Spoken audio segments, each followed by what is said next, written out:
Saudara, Anda menyaksikan segmen Kompas Bisnis bersama saya, Mario Sarong.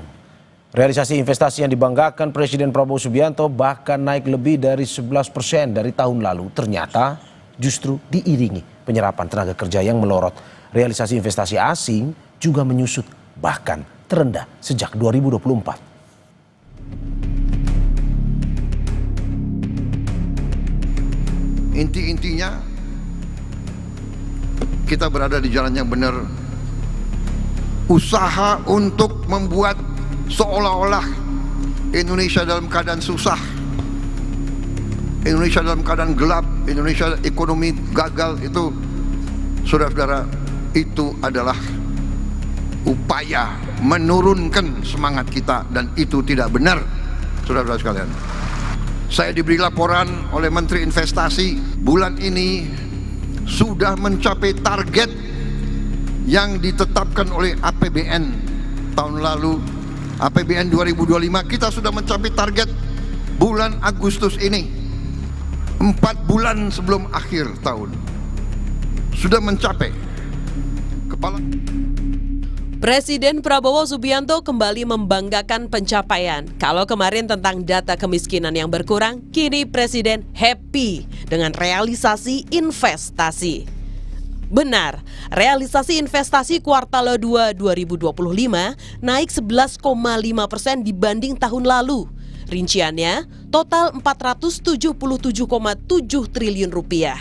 Terdiri dari penanaman modal dalam negeri 275,5 triliun rupiah dan investasi asing 202,2 triliun rupiah. Selamat Pak Presiden Prabowo. Namun, Kompas Bisnis menemukan data yang sangat menarik di paparan Kementerian Investasi, Hilirisasi, dan BKPM. Data berikut seharusnya jadi alarm yang membuat Pak Presiden tak boleh terbuai. Data apa itu? Jawabannya adalah realisasi investasi versus serapan tenaga kerja. Investasi kuartal yang sama tahun lalu boleh saja lebih kecil, yaitu 428,4 triliun rupiah. Tapi lihat, angka serapan tenaga kerjanya tinggi sampai 677 ribu lebih.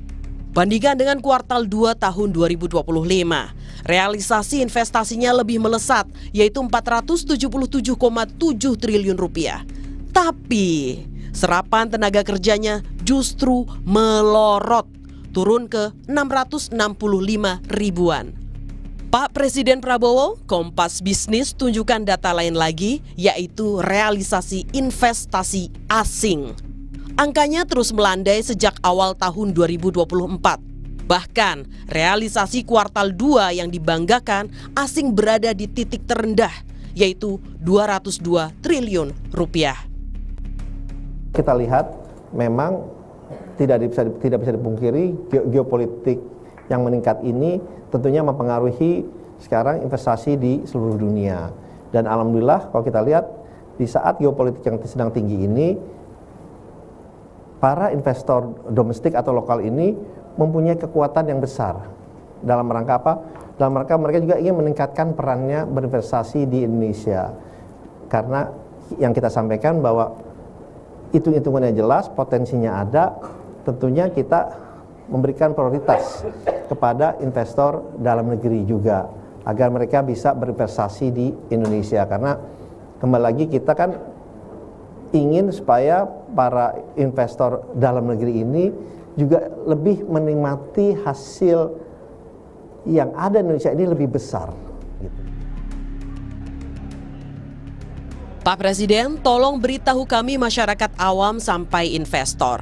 Apa lanskap atau rencana prioritas di sektor investasi jangka pendek?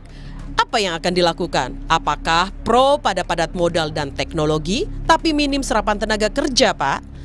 Indonesia punya bonus demografi. Jangan lengah, Pak, karena ini bisa jadi petaka demografi. Dia Megasari Anjaya, Tim Liputan Kompas TV. Saudara, Bank Dunia dan Organisasi Pembangunan OECD menurunkan proyeksi pertumbuhan ekonomi global. Tetapi Komite Stabilitas Sistem Keuangan KSSK masih percaya diri ekonomi Indonesia masih dari guncangan eksternal. Bank Dunia pada laporan Juni 2025 memperkirakan pertumbuhan ekonomi global adalah sebesar 2,9% dengan purchasing power parity weight. Ini adalah pertumbuhan yang menurun dibandingkan proyeksi sebelumnya, yaitu sebesar 3,2%. Untuk memberikan gambaran bahwa ketidakpastian telah menurunkan atau merevisi turun pertumbuhan ekonomi global seperti yang disampaikan Bank Dunia dari 3,2 menjadi 2,9. KSSK optimis bahwa pertumbuhan ekonomi Indonesia pada triwulan kedua akan tetap terjaga. Konsumsi dan daya beli masih positif, serta aktivitas dunia usaha yang cukup resilient yang didukung oleh peranan APBN. Selain itu, Saudara, Bank Indonesia janji all out atau habis-habisan mendorong pertumbuhan ekonomi dan mendorong perbankan menurunkan bunga kredit. Pertumbuhan ekonomi global yang melambat juga akan berpengaruh ke situasi domestik. Kami arahkan untuk mendorong pertumbuhan ekonomi. Di kebijakan moneter tentu saja tidak saja kebijakan untuk stabilisasi nilai tukar rupiah, kebijakan moneter juga dalam sinergi kebijakan nasional diarahkan untuk turut mendorong pertumbuhan ekonomi dengan penurunan suku bunga, dengan ekspansi moneter maupun pembelian SPN dari pasar sekunder.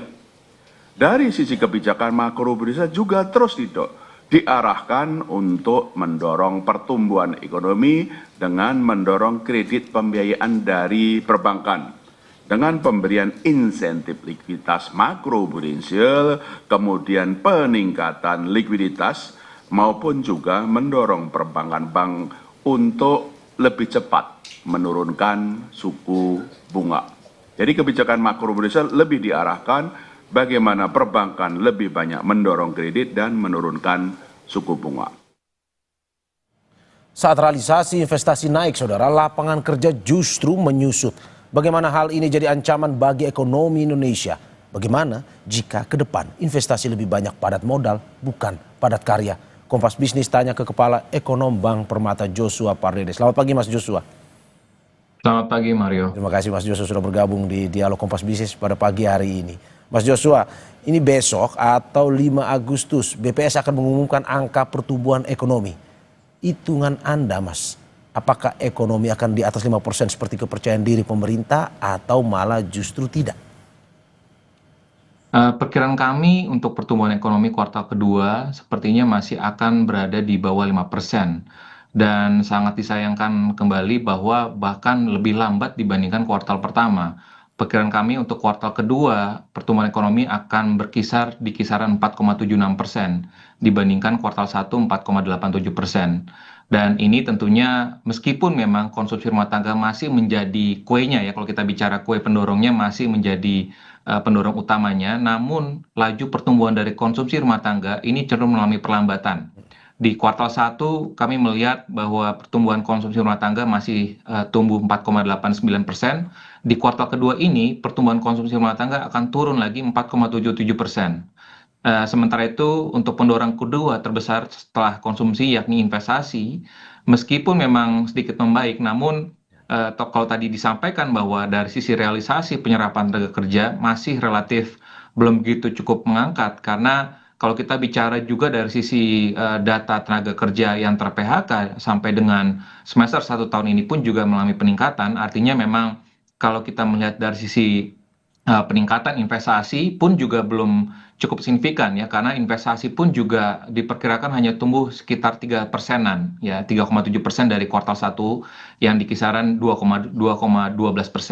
Dan ini tentunya beberapa faktor tentunya kami melihat bahwa masih lambatnya ya penyerapan belanja pemerintah pusat ya, sekalipun memang sudah mulai ada terjadi akselerasi di kuartal kedua, namun terjadinya realokasi anggaran pemerintah pusat di kuartal 1 itu memberikan dampak negatif ya kepada realisasi kinerja belanja pemerintah di kuartal 1 yang negatif 1,38%. Sehingga kami tetap melihat bahwa untuk full year tahun ini pertumbuhan ekonomi pun juga sepertinya akan sulit mencapai 5%, dan kami pun juga sejalan dengan beberapa lembaga internasional tahun ini dan tahun depan pertumbuhan ekonomi Indonesia akan tetap berada di bawah 5%. Oke, Mas Joshua, ini di satu sisi Purchasing Managers Index manufaktur Indonesia ini kan makin loyo, kedodoran ke bawah dan sekarang di angka 46,9. Bisakah Kompas Bisnis ini menyimpulkan PHK mungkin akan jadi ancaman ke depan? Ya, kami mencermati ya bahwa ada situasi global ya. Tentunya kalau kita melihat lebih dalam lagi data PMI Manufacturing Indonesia ini, mengapa dalam beberapa bulan terakhir ini masih dalam fase yang kontraktif di bawah 50, artinya memang terjadi penurunan permintaan ya, permintaan order dari eksternal, dari pasar ekspor ataupun juga dari domestik ya. Artinya memang satu, adanya permintaan dari ekspor yang mengalami penurunan karena situasi global pun juga melambat. Namun juga kita perlu cermati bahwa ada kondisi tadi konsumsi domestik yang juga mengalami pelemahan, sehingga makanya permintaan domestiknya pun order dari permintaan domestiknya pun juga mengalami pelemahan. Sehingga itu terkonfirmasi sebenarnya terindikasi dari data-data tenaga kerja yang ter-PHK, meskipun memang kalau kita melihat kemarin beberapa waktu yang lalu pun juga sempat Kementerian Tenaga Kerja mengatakan bahwa belum akan mempublish ya data bulanannya karena dikhawatirkan akan memberikan sentimen yang tidak membangun, karena datanya kami menduga ini menunjukkan bahwa tren PHK cukup meningkat ya, karena tadi kami melihat bahwa misalkan tarif dari Trump itu cukup mempengaruhi beberapa sektor industri padat karya seperti misalkan tekstil, garment, alas kaki, furniture, itu kan semuanya berkaitan dengan industri padat karya. Belum lagi kalau kita bicara dengan beberapa sektor teknologi, misalkan e-commerce pun juga sudah menunjukkan tren PHK di sana. Jadi artinya kami tetap melihat bahwa dalam hal investasi dan juga dalam hal aktivitas manufaktur, kedepannya ini tentunya akan sangat bergantung lagi bagaimana akselerasi dari spending pemerintah untuk bisa memulihkan ya konsumsi rumah tangga ke domestik, dan juga bagaimana langkah-langkah pemerintah dalam jangka pendek ini untuk bisa menciptakan lapangan pekerjaan ya, untuk bisa memitigasi tadi mengoffset dampak yang ditimbulkan dari PHK yang cukup besar di industri padat karya seperti tekstil, garment, dan alas kaki. Oke, tapi kalau kita mau bilang bahwa ada fakta BKPM, ini penyerapan tenaga kerja anjlok saat investasi naik. Survei Bank Indonesia juga bilang indeks ketersediaan lapangan kerja di level pesimistis. Apakah bisa kita simpulkan artinya cari kerja di Indonesia benar-benar masuk level hopeless? Tapi sebelum Anda menjawab, kita saksikan jeda berikut.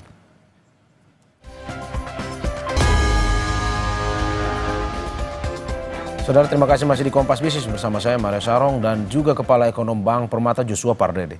Mas Joshua, tadi kita sudah menyinggung terkait dengan fakta BKPM yang bilang penyerapan tenaga kerja anjlok saat investasi naik. Ini didukung survei BI juga bilang indeks ketersediaan lapangan kerja di level pesimistis. Apakah artinya dari kesimpulan yang bisa atau analisis yang Anda bisa sampaikan, ini cari kerja di Indonesia benar-benar masuk level hopeless? Iya, bisa kita simpulkan seperti itu ya. Dan kalau kita lihat secara umum, ini kondisinya cukup struktural. Artinya kalau kita bilang produktivitas perekonomian kita ini dari waktu ke waktu makin memburuk ya. Artinya kalau kita lihat zaman 20 tahun sebelumnya, pada saat kita masih mungkin zaman-zaman era kita pertumbuhan manufaktur kita masih cukup tinggi, kita bisa menyerap setiap 1% pertumbuhan ekonomi kita itu bisa menyerap 500.000 tenaga kerja baru. Namun dalam kondisi saat ini sepertinya penyerapannya hanya kurang dari 200.000, bahkan mungkin sekitar 100.000 hingga 150.000 tenaga kerja baru. Dan tentunya ini terkonfirmasi ya dengan beberapa fenomena yang kita temukan, misalkan dengan beberapa indikasi pengunjung di beberapa pusat perbelanjaan yang jarang beli katanya, lalu juga dengan tendensi juga dari sisi konsumsi daya beli kelas menengah yang menurun karena tadi pendapatan real masyarakatnya pun juga mengalami penurunan cukup signifikan. Jadi jelas sekali bahwa secara relatif bahwa penerimaan masyarakat mengalami penurunan, namun di sisi lain dari sisi daya belanja ataupun belanja hidupnya ataupun daya ini belanjanya terus meningkat ya, sehingga makanya terjadilah penyerapan tenaga kerja pun juga tidak semakin produktif ya. Kalau kita melihat misalkan realisasi investasi memang oke, tapi kalau kita lihat misalkan ya realisasi kuartal kedua dari BKPM, Kementerian Investasi, ini rata-rata adalah semuanya padat modal seperti tadi disampaikan juga. PMA-nya itu rata-rata 28%, misalkan komposisinya terbesar itu dari industri logam dasar, pertambangan, jasa lainnya. Jadi PMDN-nya pun juga sama, transportasi pergudangan, pertambangan, dan juga perdagangan. Jadi kurang lebih belum menyasar kepada sektor industri yang bisa menyerap tenaga kerja dalam jumlah yang besar. Sehingga tentunya ini sangat disayangkan sekali, sekalipun realisasi investasi mendekati targetnya, namun kembali lagi kalau kita bicara bagaimana produktivitasnya untuk bisa menyerap tenaga kerja, karena yang lebih terpenting lagi adalah bagaimana agar tadi masyarakat ataupun masyarakat Indonesia itu bisa bekerja, karena ujung-ujungnya ingin mendapatkan pendapatan tanpa adanya mendapatkan pekerjaan dan juga mendapatkan pendapatan, tentunya investasi itu saya pikir tidak akan bisa berdampak secara real ya kepada perekonomian ataupun masyarakat kita. Oke, tapi bagaimana kita melihat dampak rentetan ini? Ini cari kerjaan susah satu, inflasi naik karena harga bahan pokok mahal selanjutnya. Daya beli seakan dibuat babak belur. Ini akan seperti apa kondisi ekonomi ke depan nih dari analisis Anda? Ya, yang tadi seperti kami sampaikan ya, bahwa kami sejalan dengan proyeksi pertumbuhan ekonomi dari berbagai lembaga internasional bahwa tahun ini dan tahun depan pertumbuhan ekonomi akan berada di bawah 5%.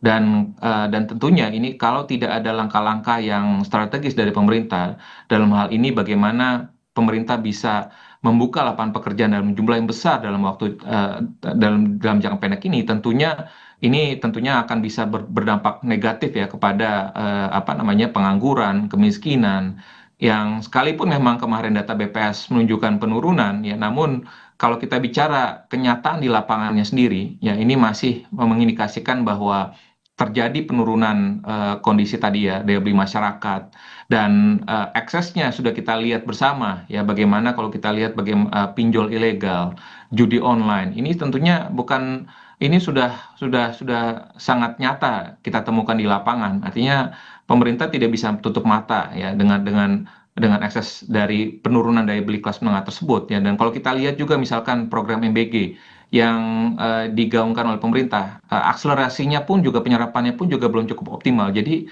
kalau memang pemerintah menargetkan ataupun mendorong MBG ini bisa menjadi salah satu driver penggerak pertumbuhan ekonomi dalam jangka pendek ini, harapannya bahwa spending untuk ataupun belanja dari MBG ini bisa ditingkatkan lagi.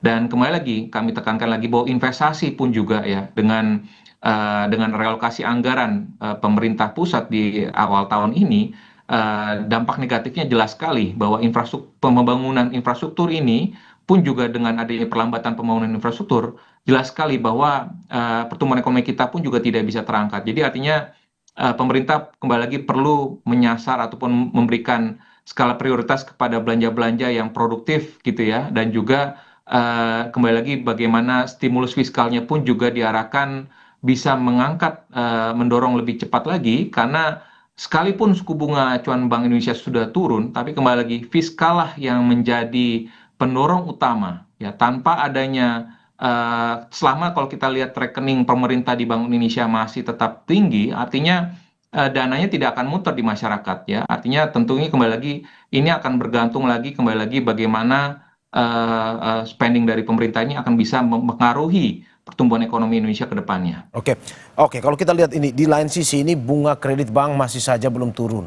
Meski Bank Indonesia sepertinya sudah all out dengan potong BI rate 3 kali sejak awal tahun. Dari analisis Anda, berapa penurunan bunga yang match untuk mendukung ekonomi agar lapangan kerja tercipta ke depan?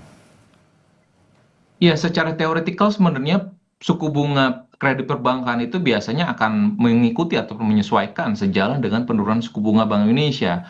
Namun itu kondisinya akan bergantung lagi bagaimana kondisi likuiditas perbankan, yang tadi sangat dipengaruhi bagaimana seberapa cepat akselerasi spending pemerintah ya. Kalau tadi rekening pemerintah di BI masih relatif tinggi, tentunya nggak akan bisa nyampe ke masyarakat.